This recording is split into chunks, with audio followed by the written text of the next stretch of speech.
વાગરા તાલુકાના મુલેર ગામ પાસે આવેલ ગંધાર ફૂડ પ્રોડક્ટ પ્રાઇવેટ લિમિટેડ કંપનીમાંથી મીઠાઈયુક્ત પાણી અને કેમિકલયુક્ત પાણી છોડવામાં આવતું હોવાનું સ્થાનિક લોકોના આક્ષેપ છે। તેમનું કહેવું એવું હતું કે કંપની દ્વારા મીઠાઈયુક્ત પાણી ગમે ત્યાં નિકાલ કરવામાં આવે છે, જેનાથી આગળ પાછળ કંપનીની આવેલા કેટલાક ખેતરોમાં પાણી ફરી વળતું હોય છે, જેના કારણે જમીનની ફળદ્રુપતા ગુમાવી છે, જેના કારણે ખેડૂતોના પાકમાં મોટા પ્રમાણમાં નુકસાન થાય છે, જેને લઈ ગતરોજ મુલેર ગામના આગેવાનો દ્વારા વાગરા આવી વાગરા મામલતદારને આવેદનપત્ર આપી રજૂઆત કરી હતી। રજૂઆતમાં તેમણે જણાવ્યું હતું કે આવી જ રીતે વર્ષ 2019માં પણ ગંધાર પ્રાઇવેટ લિમિટેડ કંપની દ્વારા વિરોધ જીપીસીબીના અધિકારીઓને પણ અને વાગરા મામલતદારને અને મુલેર ગામ પંચાયત તલાટી ગામના સરપંચને રજૂઆત કરી હતી, તો છતાં ગંધાર પ્રાઇવેટ લિમિટેડ કંપની દ્વારા જેસે તે વૈસેની પરિસ્થિતિ યથાવત છે, જેને લઈ ગતરોજ ફરી મામલતદારશ્રીએ આવેદનપત્ર આપવામાં આવ્યું હતું।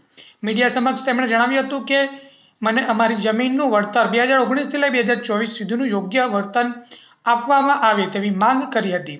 ઉલ્લેખનીય બાબત છે કે મુલેર વિસ્તારમાં મીઠું ઉત્પાદન કરતી ઘણી બધી નાની મોટી કંપનીઓ આવેલી છે, જે લોકો જેમના માલિકોને સરકાર દ્વારા 50 એકર જમીન ફાળવણી કરવામાં આવી હતી, પરંતુ કંપનીના માલિકો દ્વારા 100 એકરથી વધુ જમીન પચાવી પાડી અને રોફ જમાવે છે। આવી કંપનીઓ વિરુદ્ધ કાયદેસરની કાર્યવાહી થાય તેવી લોક માંગ ઉઠવા પામી છે। રિપોર્ટર ભટ્ટી ઉસ્માન ગની, વાગરા।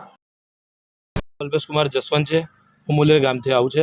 અમારા ગામના અંદર ગંધાર ફ્રૂટ પ્રોડક્ટ્સ પ્રાઇવેટ લિમિટેડ આવેલી છે ને જે તે સમય 2019ની અંદર આ કંપની આવી અમારા ખેડૂતોના ખેતરમાં પાણી પસરી વળેલા છે અને ખેડૂતો પાયમાલ થઈ ગયેલા છે। અમને કોઈ નુકસાની આપવામાં આવતી, અમે નુકસાની માંગણી કરેલી છે, અમને આપતા પણ નથી ને અમને કશું કહેતા પણ નથી। અમે તલાટીશ્રીને બી કીધેલું છે, ગ્રામ પંચાયતમાં બી કીધેલું છે, 2019ની અંદર ન્યૂઝમાં બી આપેલું છે, આજે 2024ની અંદર બી અમે મામલેદારમાં આવેદનપત્ર બી આપેલું છે। અમે બધા જ ખેડૂતો પાયમાલ થઈ ગયેલા છે।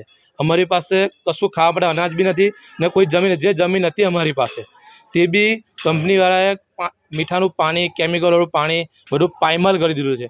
અમે કંઈ પકાવી બી નહીં શકતા ને પાકે બી નહીં હવે પછી, એટલે અમને જે તે છે અમારું વળતર મળે, અમારી નુકસાની મળે, અમને જમીનનું વળતર મળવું જ જોઈએ। જ્યાં લગીને અમારા ખેતરમાં પાકે નહીં ત્યાં સુધી કંપની અમને નુકસાની આપવા બંધાયેલી રહેશે।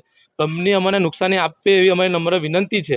અમને બધા ખેડૂતો અમને નુકસાની મળવી જોઈએ। અને પહેલા તમે મામલતદારશ્રીને કે કોઈ અધિકારીને રજૂઆત કરી? આ રજૂઆત કરેલી, અમે તલાટીને રજૂઆત કરેલી, ટીડીઓને રજૂઆત કરેલી, જીપીસીબીને રજૂઆત કરેલી, મામલેદારને રજૂઆત કરેલી, મીડિયામાં બી આપેલું છે અમે 2019ની અંદર, પાછું 2024માં બી અમે આપેલું છે।